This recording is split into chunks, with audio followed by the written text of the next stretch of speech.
France will be there to support Chad without any hesitation, helping a peaceful Chad to keep its promise to its children and to all of its components.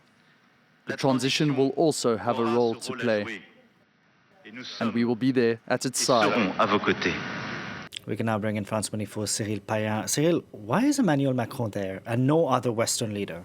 Well, it's precisely because he has no choice. Emmanuel Macron is good in eulogy and emotional tribute to the defunct Maréchal President Deby, but he's also there to check if his self-proclaimed successor, his own son, Mohamed Deby, will be in the footsteps of his father.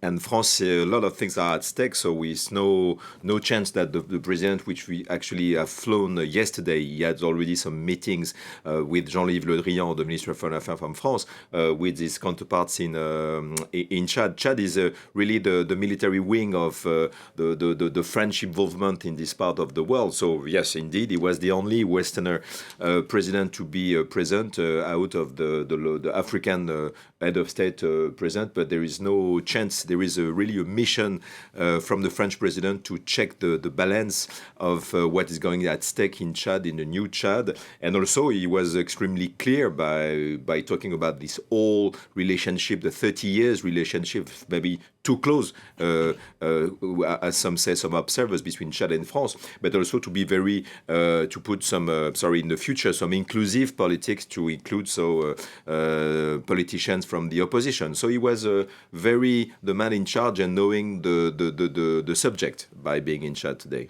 Okay, he's in Chad today, but also France has an interest in what goes on in Chad because we had that Operation Barkhane in the Sahel. Of course. Is that operation at risk due to this instability we're seeing in Chad? It's the key.